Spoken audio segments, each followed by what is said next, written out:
consumo de proteínas, mayor formación de amonio. Entonces, a este paciente le van a restringir en su dieta que no consuma demasiada proteína para que no forme demasiada cantidad de amoníaco y esto eventualmente desencadene la encefalopatía. Obviamente que sí, ¿no? A mayor número de bacterias, mayor producción de amoníaco, lo que les decía. Entonces, si hay a mayor cantidad de bacterias, mayor producción de amoníaco, a este paciente le podrán dar antibiótico para disminuir la excesiva cantidad de flora microbiana a nivel del intestino, para que no forme demasiado amoníaco, ¿o no? Obviamente que sí, ¿no es cierto? ¿Sí? Otra alteración que hemos comentado en esta patología es de que el paciente va a tener una alteración de los astrocitos, ¿se acuerdan? Estos son responsables de la remoción del amonio en el cerebro, ¿sí? Por medio de una enzima que se llama la glutaminosintetasa, ¿sí? Esta glutaminosintetasa sintetiza esta sustancia que es la glutamina, ¿sí? A partir del glutamato y amonio. Entonces, la hiperamonemia puede producir cambios estructurales a nivel de estas células, a nivel de los astrocitos, ¿no? Y no se va a producir este metabolismo. ¿Cuál va a ser la consecuencia? La acumulación de amoníaco en el cerebro. Entonces, esto puede incrementar la encefalopatía hepática en un paciente determinado, ¿no? Entonces, va a haber disminución de la protección neuronal y aumento de la producción de radicales de oxígeno, ¿no? Lo que habíamos hablado, los aumentos de la producción de radicales libres. Es decir, este paciente va a tener estrés oxidativo, ¿se acuerdan? Y va a haber edema cerebral con acúmulo de glutamina y desequilibrio osmótico, ¿no? Y se ha demostrado el depósito de manganeso, como les había dicho, en los ganglios basales, lo que explica eventualmente las manifestaciones extrapiramidales que puede tener el paciente, ¿sí? Y además la inhibición de la neurotransmisión. ¿A qué manifestación extrapiramidal nos estamos refiriendo? Al hecho de que el paciente pueda tener el signo de Babinski positivo, que es una manifestación extrapiramidal, ¿sí? Y los productos metabólicos de las bacterias, los mercaptanos y fenoles, pueden desencadenar encefalopatía, como hemos comentado, sin aumento de amonio, ¿no? La circulación colateral portosistémica es importante y la excesiva cantidad de amonio en el intestino va a pasar a través de los cortocircuitos, ¿sí? O colaterales portosistémicas y va a evitar el paso por el hígado, que normalmente metaboliza esta sustancia a través del ciclo de Krebs, a urea, hemos dicho, ¿se acuerdan? ¿Sí? Y el amonio que ingresa al cerebro es convertido en glutamina, ¿sí? Entonces, dado un aporte desmesurado o una excesiva cantidad de amoníaco al cerebro o la hiperamonemia, se va a producir un incremento en la formación de glutamina, eso está claro, ¿no? Que se va a intercambiar con estos aminoácidos. Puede intercambiarse con aminoácidos de cadena corta o ramificada, que no son tóxicos, o puede combinarse o puede intercambiarse o combinarse con aminoácidos aromáticos, que son tóxicos hacia el plasma. ¿Qué ocurre normalmente en la encefalopatía hepática? ¿Sí? Entonces, la glutamina no se intercambia o combina normalmente con los aminoácidos de cadenas cortas o ramificadas, sino se intercambia con los aminoácidos aromáticos, que son tóxicos hacia el plasma, y esto puede incrementar más el hecho de la encefalopatía hepática. ¿Estamos de acuerdo? ¿Sí? Y en la encefalopatía hepática, como les decía, la alta concentración de esta sustancia de glutamina favorece más el influjo o la combinación con los aminoácidos AAA. ¿Cuáles son los AAA? Los aminoácidos aromáticos tóxicos, lo que habíamos comentado, ¿no? Mayor que los no tóxicos, que a su vez va a producir un incremento en la formación de los falsos neurotransmisores a partir de este hecho, que son la octopamina y la feniletolamina, que también son responsables de la alteración de la neurotransmisión que presenta el paciente en esta patología, como ya lo habíamos comentado, ¿no? Estos desplazan neurotransmisores verdaderos para la transmisión sináptica, como las catecolaminas, y el resultado es la depresión del sistema nervioso. Y la glutamina es una sustancia osmótica potente que hace que exista gran capacidad de captación de los aminoácidos AAA, ¿no? De los tóxicos, tal como la fenilalanina y la tirosina. Y esta es metabolizada a octopamina, hacia falso neurotransmisor, ¿no? Existen otros aminoácidos como el aspartato y la L-ornitina, son aminoácidos naturales. Estos, después de su conversión hacia esta sustancia, hacia el alfa-cetoglutarato, van a constituirse en sustratos para la síntesis de glutamina, ¿sí? y urea, ¿a partir, pero de qué sustancia? Del amonio, del exceso de amonio. Entonces, existe un medicamento, muchachos, que se llama el Epamers, que tiene aspartato y ornitina. Entonces, si le administramos al paciente el L-aspartato y la L-ornitina, se va a producir este metabolismo y vamos a poder eliminar el exceso del amonio circulante en el organismo del paciente.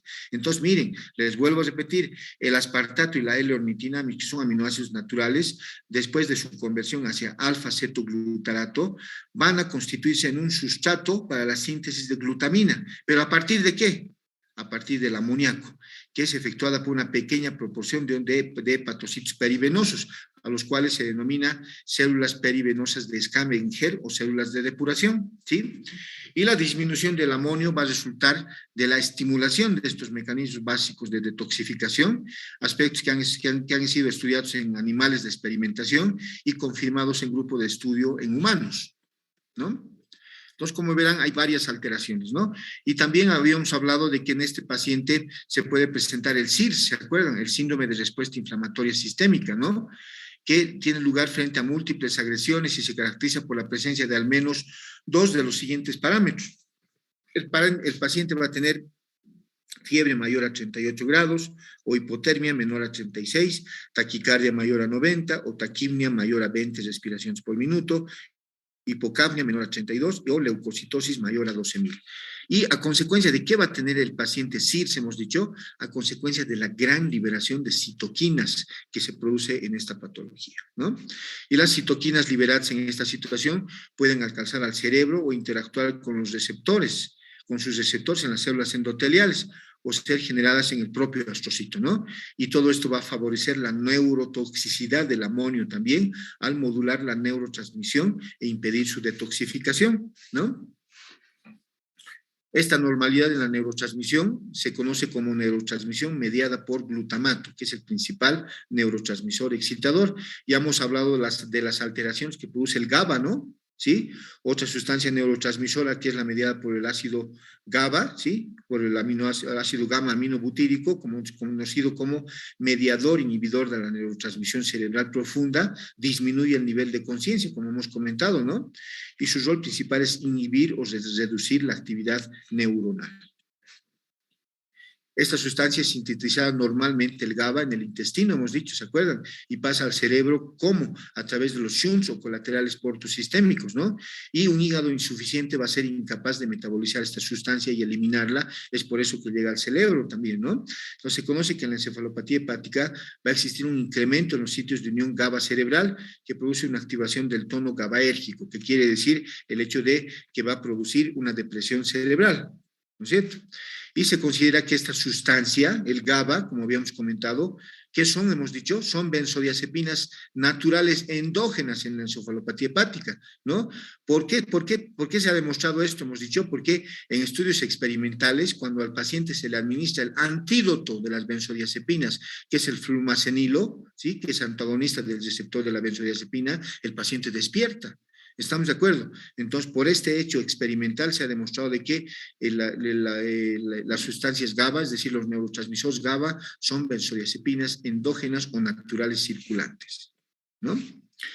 Entonces, volvemos a repetir algunos hechos relevantes que ocurren en la encefalopatía hepática. El paciente va a tener estrés oxidativo, estrés nitrosativo, va a haber sustancias neuroesteroideas circulantes, va a haber hiponatremia, neuroinflamación, va a haber alteración por el manganeso, hay formación de falsos neurotransmisores, hay citoquinas inflamatorias circulantes, ¿no? Como otros factores que contribuyen al desarrollo de encefalopatía hepática, ¿sí? Y vamos a hablar, eso es básicamente la fisiopatología y patogenia, miren, todo eso hay que entender para tratar de explicar el porqué de la presentación de la encefalopatía. Existen dos formas clínicas en la encefalopatía. Una de ellas es clara y bien definida, que es el coma, y la otra es la forma subclínica, que no da muchos datos, como hemos comentado, ¿no? Cuyo diagnóstico o presencia, ¿sí? ¿Qué tenemos que hacer? Implica la utilización de exámenes que evalúan su estado con precisión aceptable, ¿no? Vamos a hablar del estadio subclínico como forma clínica de la encefalopatía hepática.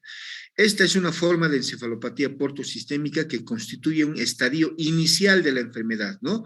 Y en el que los análisis de laboratorio y todos los estudios que le hemos hecho al paciente no son demasiado concluyentes. Es decir, no estamos seguros si el paciente tiene o no encefalopatía, ¿no? Tiene importancia, ¿por qué? Para prevenir consecuencias serias en actividades habituales que pueden realizar las personas y que impliquen riesgo. Por ejemplo, habrá que diagnosticar esta forma subclínica si el paciente tiene que conducir. Imagínense, es un chofer de flota y en cualquier momento tiene depresión del estado de conciencia. Entonces, habrá que diagnosticar el estadio subclínico en estos pacientes. Obviamente que sí, en cualquier momento este paciente puede tener deterioro de su estado de conciencia y provocar un accidente. Entonces, por ejemplo, conducir un automóvil, ascender escaleras, en trabajadores que realizan tendido eléctrico, mantenimiento de piscinas. Entonces, en todo este grupo de riesgo habrá que diagnosticar el estadio subclínico para evitar consecuencias graves, ¿no? Además de una historia clínica que especifica antecedentes de enfermedades hepáticas previas por drogas, virales o alcoholismo, existen pruebas o test predefinidos que son ayuda diagnóstica importante en la evaluación del paciente portador de encefalopatía latente, que no da muchos síntomas, quiere decir, ¿no? Existen dos pruebas que aplicadas conjuntamente son útiles. ¿Cuáles son? La prueba de conexión de números o prueba de Reitan, ¿sí? Entonces, ¿en qué consiste esta prueba de conexión de números? Acá está. Esta es la prueba de Reitan. Miren, se le da este cuadrito al paciente con encefalopatía, ¿sí? Y le decimos que conecte los números lo más rápido posible, que vaya del 1 al 2, del 3 al 4, del 4 al 5. Pero la encefalopatía hepática, como tiene deterioro de su estado de conciencia, se va por todo lado, conecta el 1 con el 18, el 18 con el 4 con el 20, así. Entonces, la prueba de conexión de números o de Reitan nos ayuda. Evalúa el estado psicométrico del paciente con encefalopatía, su orientación visual, espacial, el orden de la conexión de tan rápido como sea posible. Otro, la prueba de conexión de seguimiento y diseño, ¿sí? Entonces, ¿en qué consiste? En mostrarle al paciente una carretera que fue desarrollado por este médico Schomerus en Alemania. Consiste en dibujar una línea con un lápiz en medio de un camino, ¿sí? En medio hecho entre dos líneas. Acá está la prueba, acá está el caminito, se llama prueba del caminito también. Le dibujamos, miren, este caminito al paciente y le decimos que vaya por el medio, ¿sí? Le decimos que vaya por el medio para ver su estado de orientación. Y miren, ¿qué pasa? El paciente se va por todo lado menos por el camino, miren. Se va por todo lado, entonces esto nos puede ayudar, ¿no?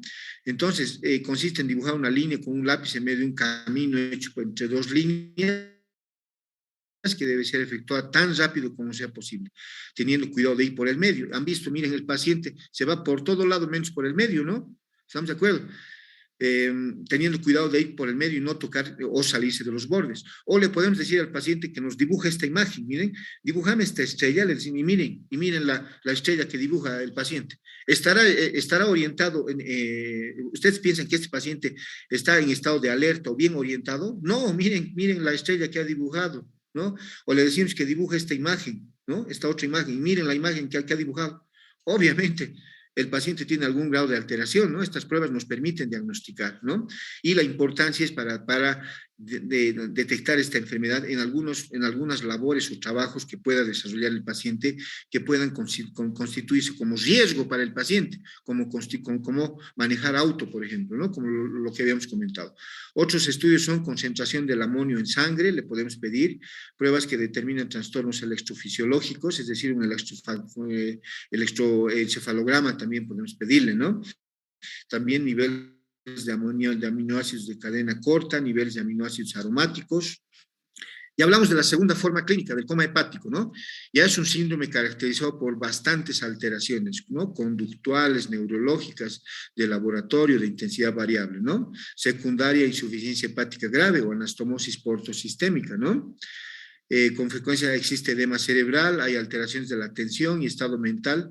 Todo esto ya es más evidente, ¿no? Las alteraciones de la atención y del estado mental son mucho más evidentes. El paciente tiene trastornos de la memoria, confusión, estupor y eventualmente coma, ¿no? Y los signos tempranos de encefalopatía hepática, ¿sí? en este estadio, además de los cambios del estado de conciencia, son el hecho de que el paciente va a tener asterixis, mioclonías, es decir, sacudidas musculares, reflejo miotáctico, hiperactivo, muecas faciales, parpadeo, y a medida que la enfermedad progresa se aprecian respuestas extensoras del dedo mayor del pie. ¿Qué se llama la respuesta extensora del dedo mayor del pie cuando estimulamos la planta del pie? ¿Hemos dicho? ¿Quién me puede decir? ¿Ya lo hemos comentado? El signo de Babinski, doctor. Muy bien, el signo de Babinski, ¿te acuerdas, no? Entonces, el paciente va a tener Babinski, ¿no? En ocasiones postura de descerebración o de corticación, puede tener flacidez generalizada y los reflejos obviamente están alterados en la fase preterminal, ¿no? Y tenemos varias clasificaciones para valorar la encefalopatía. Una de las más utilizadas es la clasificación de Westhaven, que la vamos a ver más adelante, pero también tenemos esta otra clasificación. Miren, grado 0, determinado solo por test, estamos hablando del estadio subclínico, ¿no? Grado 1, compromiso intelectual. Grado 2, síntomas y signos neurológicos, confusión, letargo y asterixis. Grado 3, coma superficial. Grado 4, coma profundo, hipotonía, convulsiones, ¿no? Acá se está valorando el estado neurológico del paciente afectado con encefalopatía. Miren el paciente afectado con encefalopatía. ¿Estará con tendencia a la somnolencia o estará en estado de alerta? ¿Qué les impresiona? Vean su facies. ¿Estará con estado de somnolencia o estará en estado de alerta? ¿Quién me puede decir? Obviamente está con estado de somnolencia, ¿no? ¿Sí? Otra clasificación, grado 1, ¿sí? Clasifican en grados de encefalopatía hepática, euforia, depresión, confusión ligera, el habla del paciente es bastante retardado y o trastornos del sueño. Hay asterixis positiva o negativa, grado 2, letargo y o confusión moderada, asterixis positiva, grado 3, gran confusión, habla incoherente, dormido, el paciente impresiona dormido, despierta solamente al estímulo cuando se le habla y tiene asterixis positivo. Grado 4, coma, inicialmente puede responder a estímulo doloroso y tiene asterixis negativo. Y lo que les decía, seguramente una de las clasificaciones más usadas para valorar esta patología son los criterios de Westhaven. Acá los tienen a los criterios de Westhaven, ¿sí? Este cuadrito siempre debe manejarlo al valorar esta patología. Y también en el cuadro clínico, el paciente en la forma ya bastante manifiesta, en el coma hepático, tiene alteraciones de la conciencia ya bastante manifiestas, tiene sueño, hay hipersomnia, es un síntoma de aparición precoz en el desarrollo de esta enfermedad, que puede progresar inversión del patrón normal del sueño, ¿no?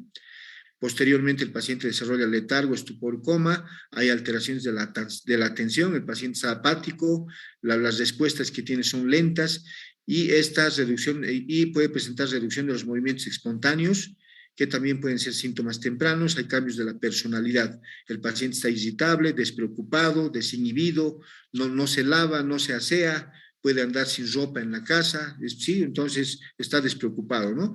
Al principio son cambios sutiles que solamente se pueden apreciar con la ayuda de la familia, pero después son bastante manifiestos, tiene deterioro intelectual, el paciente manifiesta dificultad para contar hacia atrás, atarse los zapatos o explicar un concepto básico, y los test psicométricos se encuentran alterados en el mayor porcentaje de los casos, 75% de los pacientes con cirrosis sin semiología clínica de afectación neurológica. ¿Cómo es el habla? Es lenta, monótona, y con el estupor aparece disfasia y perseverancia. Hay alteraciones motoras, ¿no? ¿Qué alteración motora principalmente? La asterixis, ¿no? Que es una pérdida intermitente del tono extensor, manifestado con movimientos rápidos de flexo-extensión de los dedos y las manos, ¿no? Lo que les decía, el temblor típico, ¿no? El paciente tiene alteración de los reflejos y el tono que están exagerados. Hay reflejo cutáneo plantar flexor, que se hace extensor en el coma profundo, como habíamos hablado, tiene Babinski, ¿no? Hay hipertonía muscular, clonismo del tendón de Aquiles, tiene fetor hepático, que es un característico rol dulzón del aliento, que a veces ayuda al diagnóstico, se debe a la acumulación de mercaptanos, que son sustancias resultantes del metabolismo, ¿sí? A nivel intestinal, que no pueden ser metabolizadas por el daño hepático que tiene este paciente. ¿Y qué estudios le vamos a pedir? Le vamos a pedir laboratorio, todo esto le vamos a pedir. Por ejemplo, ¿para qué le pedirían hemograma a ustedes, muchachos, a este paciente? ¿O no le pedirían? Hay que pedirle hemograma porque las infecciones son un factor desencadenante de encefalopatía, hemos dicho. Si ustedes se encuentran en el hemograma leucocitosis, ¿Qué van a pensar? Que hay una infección que ha desencadenado la encefalopatía. Obviamente, para eso nos sirve el hemograma, ¿no? Habrá que pedirle glucemia, prueba de función renal, ¿sí? Es muy importante. El paciente no debe tener desequilibrio hidroelectrolítico y que está relacionado con la función renal. Entonces, hay que pedirle siempre función renal. Hay que pedirle ionograma, el desequilibrio hidroelectrolítico predispone a encefalopatía, examen general de orina, pruebas de función hepática son la norma, ¿no? Para valorar el grado de compromiso hepático, son compatibles con insuficiencia hepática crónica. En la gasometría arterial vamos a encontrar alcalosis por hiperventilación, alteración en la concentración de oxígeno y porcentaje de saturación. También cambios en el pH, ¿no? ¿Y para qué le pedían ustedes determinación o punción de líquido cefalorraquídeo? ¿Quién me puede decir? ¿Para qué se pedirá determinación de líquido cefalorraquídeo o punción de líquido cefalorraquídeo? ¿Quién me puede decir?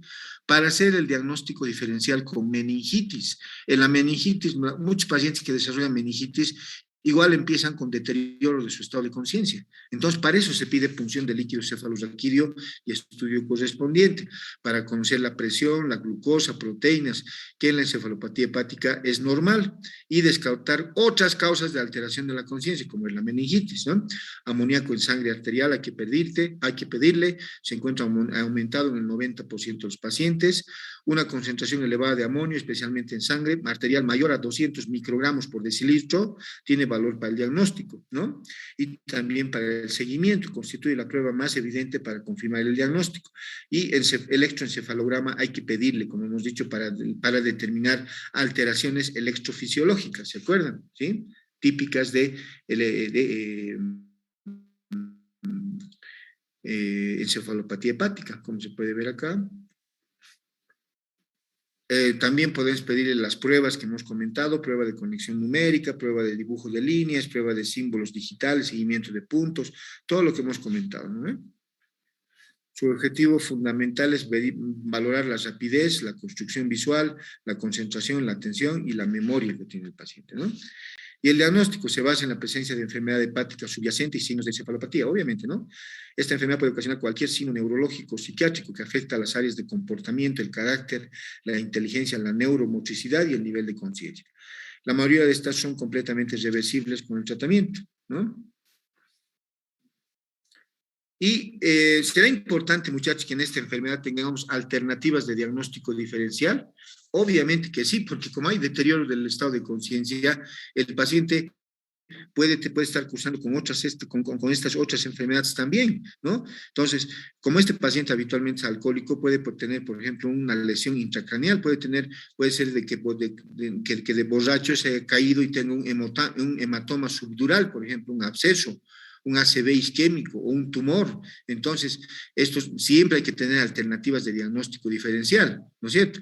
Otro, pues, hacer el diagnóstico con qué patología hemos dicho, con la meningitis, acá está, otras encefalopatías metabólicas como la uremia, hipercapnia, la hipoglicemia, desequilibrio hidroelectrolítico, los síndromes relacionados con el alcoholismo, como la intoxicación aguda, el síndrome de abstinencia, la cefalopatía de Wernicke, ¿no? Y el estatus no convulsivo. Entonces, es importante. Y el tratamiento requiere asistencia continua y vigilancia estrecha junto a medidas que se mencionan a continuación. No existe tratamiento específico para esta enfermedad debido a que la patogenia del síndrome no está completamente aclarada, ¿sí? Pero existen varias alternativas que obviamente nos permiten controlar adecuadamente esta patología. La clave del tratamiento de la encefalopatía hepática en la clase Child-Pugh B y C, ¿qué es la clase Child-Pugh B y C? La escala de Child-Pugh, la escala de Child-Campbell y la escala de Turcot son escalas para valorar el grado de insuficiencia hepática que pueda tener un paciente. Pueden buscarlas ustedes en internet, las van a encontrar, ¿sí? No es el tema que estamos avanzando ahora, solamente se los comento. Entonces, la clave del tratamiento de la encefalopatía en estas escalas es la corrección de los factores desencadenantes. Entonces, ¿cuál es una de las claves que ustedes deben saber para el manejo de estos pacientes? Determinar cuál ha sido el factor precipitante o desencadenante por el cual ha tenido este paciente encefalopatía, por lo cual es de capital importancia su identificación, ¿no? En el 80% de los casos se identifica y en menos del 10% de los casos la causa es por insuficiencia hepática o se desconoce. ¿no? ¿Cuáles son los objetivos del tratamiento? En el intestino, disminuir la formación y el paso a la circulación de sustancias nitrógenas intestinales, ¿sí? En el hígado, potenciar el metabolismo de las toxinas. A nivel de la barrera hematoencefálica, disminuir el paso de amoníaco. A nivel del cerebro, contrarrestar las alteraciones en los diferentes sistemas de neurotransmisores, ¿no? ¿Y cuáles son los objetivos principales en el intestino? Disminuir la formación y el paso a la circulación de sustancias nitrogenadas, como hemos dicho, ¿no? Con la dieta, hay que darle dieta hipoproteica, disacáridos no absorbibles, antibióticos no absorbibles, ¿no? A nivel hepático, potenciar el metabolismo de las toxinas, hay que dar suplementos de zinc, ornitina, aspartato. A nivel de la barrera hematoencefálica, disminuir el paso de amoníaco, dándole aminoácidos de cadena ramificada.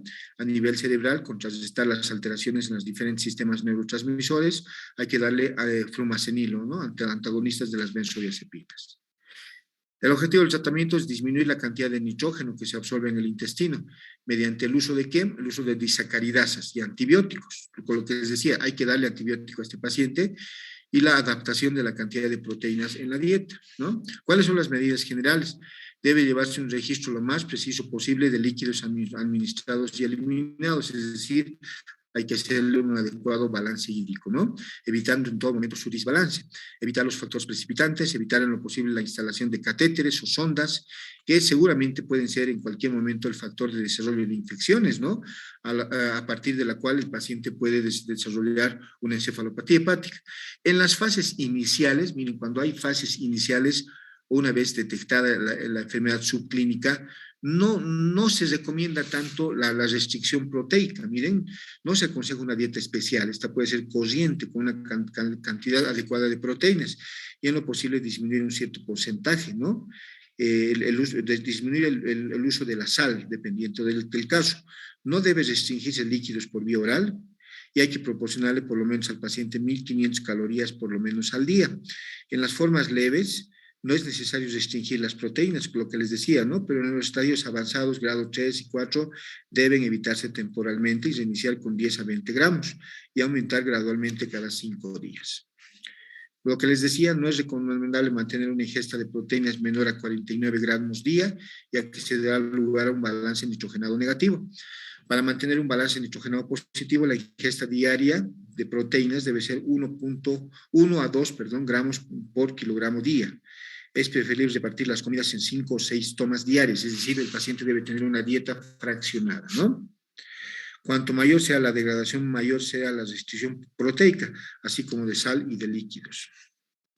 Siempre se recomienda añadir suplementos vitamínicos y minerales. Las proteínas vegetales son mejor toleradas por el paciente. Las razones son, tienen mayor cantidad de aminoácidos de cadena ramificada y se absorben en menor grado en el intestino, ¿no?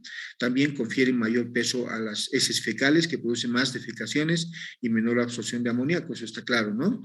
Además de que alteran la composición de la flora microbiana intestinal y hay una mayor incorporación de nitrógeno a la masa fecal. ¿Cuál es la terapia convencional? Utilizar antibióticos, ¿no? También antibióticos no absorbibles. Su efectividad está demostrada, inhibe el desarrollo de la flora intestinal y por lo tanto disminución en la producción de amoníaco, ¿no? ¿Qué antibióticos se utilizan? La neomicina, 2 a 4 gramos día, ¿no? Disminuye la producción de amoníaco, el metronidazol, 500 miligramos bioral cada 8 o 12 horas, la aminocidina, el conocido Gabroral, 250 a 500 miligramos bioral cada 8 horas, y otros antibióticos que se recomienda sobre todo en el libro de Schlesinger y Fortran, en el Tratado de Gastroenterología, son el usar la rifaximina y la vancomicina. También se recomienda el uso de la lactulosa en suspensión, alcance el ilion y el colon ascendente sin alterar su estructura. Y esta lactulosa va a ser hidrolizada por la acción bacteriana a ácidos orgánicos, como el ácido láctico y ácido acético, ¿no? Y estos ácidos van a descender el pH menor a 6, ocasionando difusión del amonio, ¿sí? Presente en el intestino, perdón, la difusión del amonio de la sangre al colon y su eliminación por las heces fecales. Entonces la lactulosa por eso nos ayuda bastante, ¿no? Además inhibe el crecimiento bacteriano. La dosis es de 10 a 30 ml 3 veces al día, sus efectos secundarios, flatulencia, diarrea y dolor abdominal, ¿no? Se ha comprobado la eficacia de los enemas, como les decía, está indicado en algunos casos el uso de los enemas, 1 a 3 litros, al 20% de lactulosa también. Se pueden utilizar enemas de lactulosa, ¿no? O enemas evacuantes solamente. Su mecanismo es el indicado, acidificación del colon en lugar de limpieza del mismo, ¿no? Aproximadamente el 70-80% de los pacientes con encefalopatía mejoran con este tratamiento. Y lo que les decía, se puede utilizar también el medicamento Epamers, ¿no? Que contiene L-ornitina y L-aspartato. Disminuye los niveles de amonio al proporcionar el sustrato para el ciclo de la urea y glutamina, mecanismo por el cual el organismo se libera del exceso de amoníaco, ¿no? Y la ornitina y aspartato pasan a alfa-cetoglutarato, que es sustrato esencial para la conversión a glutamina. Este es el metabolismo que se produce y la disminución de amoníaco va a resultar de la activación de estos metabolismos, ¿no? Este medicamento, la L-ornitina y aspartato, parece ser teóricamente el tratamiento ideal. Siempre se lo utiliza, se administra 5 gramos en infusión de sorbitol, causa una rápida reducción del amonio sanguíneo, ¿no? Y la infusión de 40 gramos de aspartato y ornitina mantiene estables los niveles de amonio en sangre, ¿no? Y en general la encefalopatía hepática es reversible mediante restricción proteica, antibióticos, sodio, darle lactulosa, enemas de limpieza y otras medidas. Hay que procurar evitar o corregir factores desencadenantes, ¿no? O precipitantes como desequilibrio hidroelectrolítico, hemorragia digestiva, infección. Se puede utilizar antagonistas de los receptores benzodiazepínicos, es decir, el antídoto, ¿no? Como el flumacenilo. Y está en estudio el uso de cetoanálogos como fuente de aminoácidos esenciales para ayudar a eliminar el exceso de amonio circulante, como es la bromocriptina. Y la bromocriptina normalmente es un medicamento antiandrogénico, ¿sí? Entonces, pero se está estudiando el uso que pueda tener para eliminar el exceso de amoníaco circulante en la sangre, ¿no? Otros medicamentos que hay que recomendar, zinc, probióticos, reducen el amonio a nivel sanguíneo al disminuir la actividad de la ureasa bacteriana, ¿no? También las benzodiazepinas están proscritas, estrategias que mejoran la eliminación de amoníaco, se puede utilizar el benzoato sódico, el fenilbutirato sódico y el fenilacetato sódico, que incrementan la eliminación de amoníaco por la orina y está aprobado por la FDA, es decir, por la Federación Americana de Medicamentos. Y el pronóstico, el desarrollo de encefalopatía condiciona mal pronóstico en el paciente, ¿no?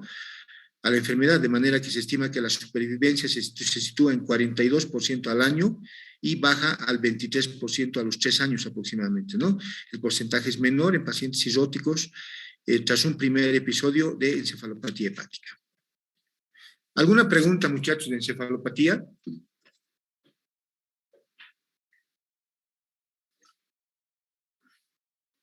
¿Alguna pregunta de encefalopatía hepática, muchachos?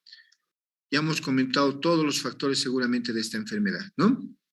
Bueno, muchachos, si no tienen ninguna pregunta, les agradezco mucho por su tiempo. Es un tema bastante interesante, la encefalopatía hepática.